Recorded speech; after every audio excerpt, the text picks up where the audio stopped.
స్వచ్ఛమైన నాణ్యమైన గౌదర్పార్ పూజా ఉత్పత్తులు www.gaudarpar.com ద్వారా ఆన్లైన్ లో ఆర్డర్ చేయండి. మీ ఇంటిని దేవాలయంగా మార్చుకోండి. నమస్తే, నేను Keshav. Welcome to Suman TV. ఆంధ్రప్రదేశ్లో అరాచక పాలన, ముఖ్యంగా ముఠాల పాలన నడుస్తోందా?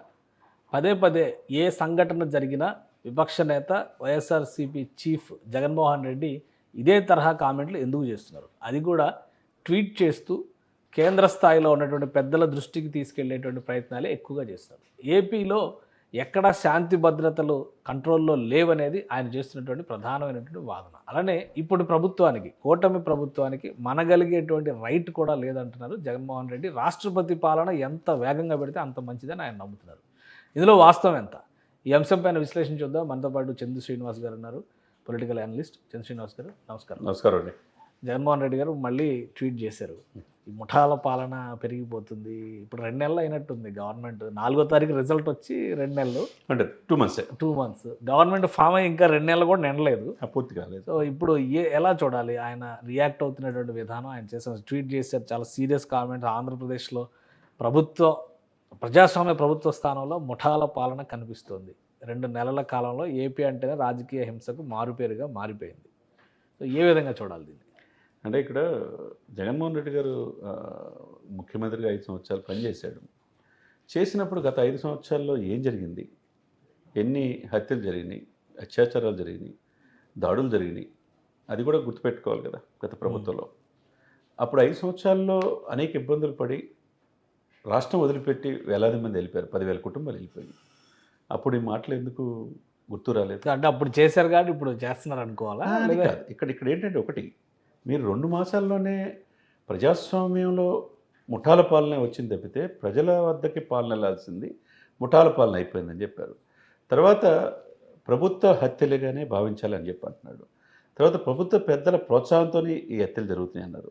నేను అనుకోకుండా నంద్యాలలోని శ్రీశైలంలో ఆయన పసుపులేటి సుబ్బరాయుడిని 84 సంవత్సరాలు ఆయన్ని హత్య చేసినది.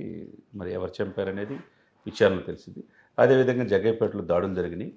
ఈ చూస్తూ ఉంటే ప్రజాస్వామ్యం లేదు, ఇక్కడ రాష్ట్రపతి పాలన పెట్టాలని చెప్పేసి ఆయన భావిస్తున్నాడు. ఎప్పుడు లేని విధంగా కేశవ్ గారు ఈ మధ్య ట్వీట్లు కావచ్చు, రెడీమేడ్గా ప్రెస్ మీట్లు కావచ్చు, ఎమ్మటెమ్మటే పెడుతున్నారు షర్మిల గారు చెప్పినట్టుగా. ఇక్కడ ఎక్కడంటే ఏపీలో ముఠాల పాలన. అసలు ముఠాల పాలనకి ఆజ్యం పోసింది ఎవరు? గత 5 సంవత్సరాల్లో ప్రతి వ్యవస్థలో ఎందుకు ఇట్లా అవినీతిమయమైపోయింది?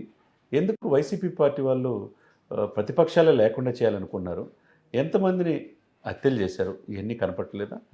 అనంతబాబు అనే ఒక ఎమ్మెల్సీ దళితుడిని డోర్ డెలివరీ చేస్తే ఆయన్ని అదే రాజమండ్రి జైలు నుంచి వందలాది మంది వైసీపీ కార్యకర్తలు భుజాల మీద ఎత్తుకొని మోయలేదా? చివరికి ఆయన మేమటే పెట్టుకొని మన శాసన మండలిలో ధర్నా చేశాడు. Save democracy we want justice అన్నాడు. మరి అప్పుడేమైపోయింది? చివరికి 14 సంవత్సరాల కుర్రవాడు తన అక్కని వేధించొద్దురా బాబు అని చెప్పి వైసీపీ నాయకుల్ని అడిగినందుకు ఆ అబ్బాయిని గడ్డివాములో పెట్టి సజీవ దహనం చేశారండి. అప్పుడేమైపోయింది? ఎక్కడో సుగాలి ప్రీతి ఇన్సిడెంట్ జరిగి వికలాంగుల కూతురు అత్యాచారానికి గురైతే 5 సంవత్సరాల్లో మీరు ఏం చేసినట్టు? చివరికి చంద్రబాబు నాయుడు మీద దాడి చేస్తారు, పవన్ కళ్యాణ్ మీద దాడి చేస్తారు, రాష్ట్ర సరిహద్దులు దాటకుండా. ఇవన్నీ కేశవ్ గారు మనం ఏంగా భావించాలి? ఇప్పుడు జగన్మోహన్ రెడ్డి గారు, కేశవ్ గారు ఇవన్నీ ఒక ఎత్తు అయితే, మనం వేసిన ఓటు ఇంకా నల్ల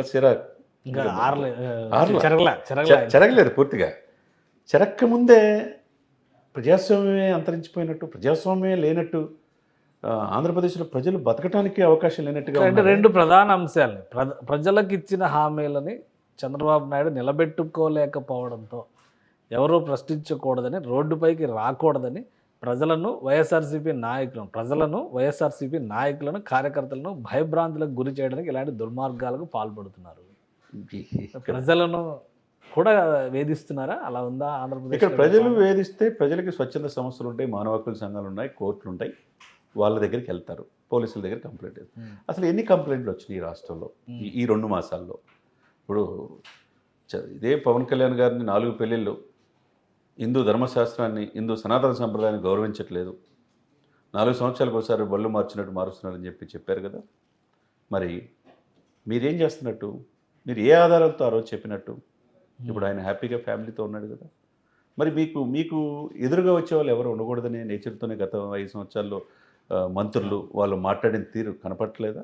ఇప్పుడు ఎందుకు ఆ మంత్రులు కనపట్టలేదు? ఇప్పుడు ఒంటరివాడైపోయాడనే ఇది కనపడుతుందండి ఆయనలో. కొద్దిగా ఆ భావనతో, ఆ ఆలోచనతో నేను ముఖ్యమంత్రిగా చేశాను, మరి చివరికి ప్రధాన ప్రతిపక్ష హోదా కూడా లేకుండా చేశారనే బాధ స్పష్టంగా కనపడుతుంది.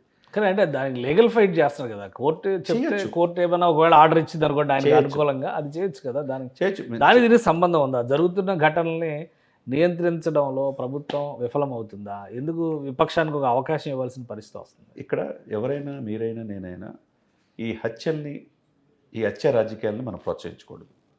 ఎవరు తప్పు చేస్తే ఎంత పెద్దవాళ్ళైనా, అది అధికార పార్టీ ఉన్నా, ఏ పార్టీ అయినా, ఆ నాయకులు ఎవరు దీని వెనకున్నారో, ఈ సపోజు శ్రీశైలం ఎమ్మెల్యే బుద్ధ రాజశేఖర రెడ్డి ప్రధాన నిందితుడు బుద్ధారెడ్డి శ్రీనివాసరెడ్డి అంటున్నారు. అతని ఆధారాలు ఉన్నాయనుకోండి, అతను అరెస్ట్ చేసేయండి. అతను ఇంకో తప్పు జరగకుండా ఉంటుంది. అది ప్రభుత్వంగా, హోమ్ మినిస్టర్గా, ముఖ్యమంత్రిగా, ఉప ముఖ్యమంత్రి గారు ఆ బాధ్యత తీసుకుంటారు. కానీ అది రాజకీయ ప్రేరేపిత కక్షల, వ్యక్తిగత కక్షలు అనేది చూడాలి. అది పోలీసులు విచారిస్తారు, కోర్టుకి సమర్పిస్తారు. తప్పు జరిగితే కోర్టులో శిక్ష పడుతుంది. అప్పుడు దాకా వెయిట్ చేయాల్సిందే. వెయిట్ చేయకుండా 2 నెలల్లోనే రాష్ట్రపతికి ఫిర్యాదు చేశారు, ఢిల్లీలో వెళ్ళి ధర్నా చేశారు, 36 మందిని చంపేశారని ఒక లిస్టు 36 మంది ఆధారాలు ఇవ్వలేదు, వీళ్ళు ఇవ్వలేదు, ఇంకా పేర్లు ఇవ్వాల. నేషనల్ మీడియా కూడా అడిగింది 36 పేర్లు ఇవ్వమంటే ఇవ్వాల. ఒకళ్ళిద్దరు పేర్లు చూపించారే తప్పితే, మన మాచర్లో వినుకొండలో జరిగిన ఇన్సిడెంట్ తప్పితే 36 పేర్లు ఇవ్వాల. ఎవిడెన్స్ ఎప్పుడైనా చట్టంలో ఏమవుతుందండి, కోర్టులో వాళ్ళకి ఎవిడెన్స్ కావాలి. Rule is rule, rule for all. Evidence ఉంటేనే శిక్ష పడుతుంది. కాకపోతే ఇక్కడ జగన్మోహన్ రెడ్డి గారు ఏంటంటే 2 నెలలు అయింది, మిగతా 4 సంవత్సరాలు 10 నెలలు ఉంది సార్. ఓపిక పట్టాల. 2 నెలలకు కూడా 6 రోజులు 7 రోజులు తక్కువ ఉన్నట్టు. 11వ తారీఖు ప్రమాణ స్వీకారం చేశారు కదా, రిజల్ట్ వచ్చింది, కౌంట్ కాదు, అనుకున్నాం కానీ పూర్తి కాల. వాళ్ళేమో కలెక్టర్ రివ్యూ మీటింగ్లు అని చెప్పి కలెక్టర్లకు నిర్దేశం చేసి ఫ్రీ హ్యాండ్ ఇస్తాం, మీరు అకౌంటబుల్తో పనిచేయండి, గత 5 సంవత్సరాలు మిమ్మల్ని పని చేయలేదు అని చెప్పి అంటున్నారు. కొంతమంది కలెక్టర్లు నిజమే అంటున్నారు, పారదర్శకంగా చేస్తామంటున్నారు. వాళ్ళు కలెక్టర్ రివ్యూ మీటింగ్ పెట్టుకున్నారు. ఇక్కడేమో మీరు ప్రభుత్వం గాడిని పెట్టడానికి 2 నెలల నుంచి జీతాలు 1వ తారీఖే పెన్షన్స్ ఇస్తున్నారు, 1వ తారీఖే జీతాలు ఇస్తున్నారు. అది వైసీపీ ప్రభుత్వం జరగల, 5-10 తారీఖు దాకా జరగల. వాళ్ళు పరిపాలన, సుపరిపాలన ఇచ్చే ఇదిలో వాళ్ళు ఉన్నారు. ఈ పరిపాలన క్రమంలో వీళ్ళు ఏంటంటే ప్రజాస్వామ్యమే లేదు, ఇక్కడ ముఠాల పాలు జరుగుతుందని జగన్మోహన్ రెడ్డి గారు అంటున్నారు. జగన్మోహన్ రెడ్డి గారి ట్వీట్లో ప్రజలు ఏకీపించట్లా, హామీలు అమలు చేయలేక ఇటువంటి హత్యా రాజకీయాలకు తెరతీస్తున్నారని చెప్పి జగన్మోహన్ రెడ్డి గారు నేను ట్వీట్లు చేశారు. జగన్మోహన్ రెడ్డి గారు అంత ఇదిగా ప్రజలు తీసుకోవట్లా.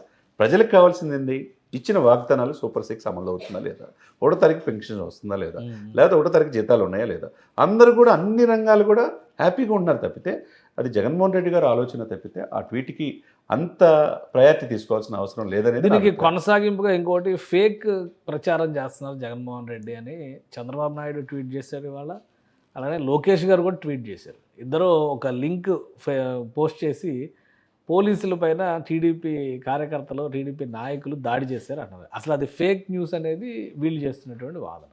ఏంటి ఫేక్ కల్చర్, ఫేక్ సమస్య అనేది రాష్ట్రంలో ఉద్దేశపూరితంగా ప్రధాన ప్రతిపక్షం లేదా ఏకైక ప్రతిపక్షంగా అసెంబ్లీలో వైసీపీ ప్రచారం చేస్తుందా? కేశవ్ గారు ఒకటే, వాళ్ళు 9వ తారీఖు ప్రమాణ స్వీకారం అని చెప్పి ఆశ పెట్టుకున్నారు, హోటళ్ళు ఫ్లైట్లు బుక్ చేసుకున్నారు, ప్రమాణ స్వీకారం లేదు, హోటల్ లేవు, ప్రధాన ప్రతిపక్ష హోదా కూడా కోల్పోయారు. ఆ ఫ్రస్ట్రేషన్లో ఉన్నారు. ఆ ఉన్న క్రమంలో వాళ్ళ నాయకుడు ఎట్లయినా పార్టీని ముందుకు తీసుకెళ్తానికి ఆయన శతవిధాల ప్రయత్నం చేస్తున్నాడు. షర్మిల గారి రూపంలో తన సొంత ఇంటి నుంచే ఆయనకి క్వశ్చన్స్ ఎదురవుతాయి. ఈ సమయంలో ఆయన చెప్పే మాటల్లో ప్రజలు ఎంతవరకు తీసుకోవాలనేది చూస్తారు.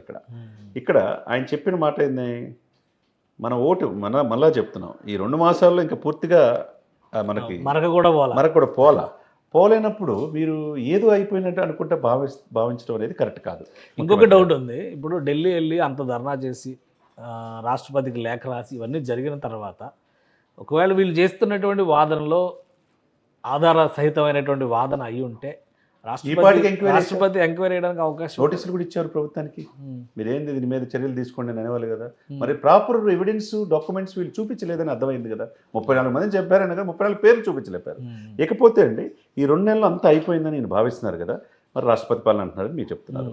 ఇదే సమయంలో మరి 5 సంవత్సరాల్లో చేసిన అరాచకాలు, హత్యలు, అత్యాచారాలు, అవినీతి ఆరోపణలు, వీటి మీద కూడా విచారణ జరగాలి కదా, ఓపిక పట్టాలి. ఇక్కడ ఏంటంటే రాజకీయాలు ఏంటంటే ప్రధాన ప్రతిపక్షం కోసం హైకోర్టులో పోరాటం. కోర్టులో పిటిషన్ వేశారు. కోర్టులో నోటీసులు అసెంబ్లీకి వచ్చింది. మేము ఎందుకు ఇవ్వలేదో వాళ్ళు చెప్తారు. కొద్దిగా వెయిట్ చేయాలి.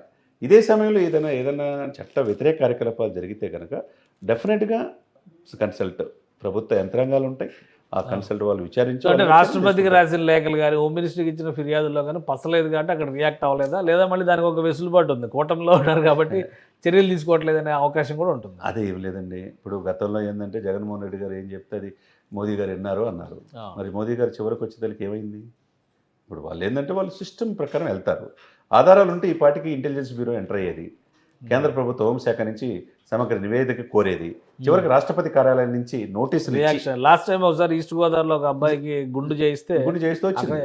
ఏం జరిగింది వాస్తవాలు నివేదిక ఇవ్వండి వచ్చేది, ఈ పాటికి వచ్చేది కదా. రాలేదు అంటే వీరు చూపించిన ఇది ఆధారాలు సరిగ్గా లేవు అనేది మనం అర్థం ఇదంతా పొలిటికల్ స్టంట్ గానే అర్థం చేసుకోవాలి. పూర్తిగా పొలిటికల్ స్టంట్ అండి. ఏదైనా 2 సంవత్సరాలు 10 నెలలు జగన్మోహన్ రెడ్డి గారు వెయిట్ చేయాల్సిందే. ప్రజల దగ్గరికి వెళ్ళి పారదర్శకంగా ఇచ్చాను, నేను చేసిన పొరపాటు లేదని చెప్పుకోవాల్సిందే.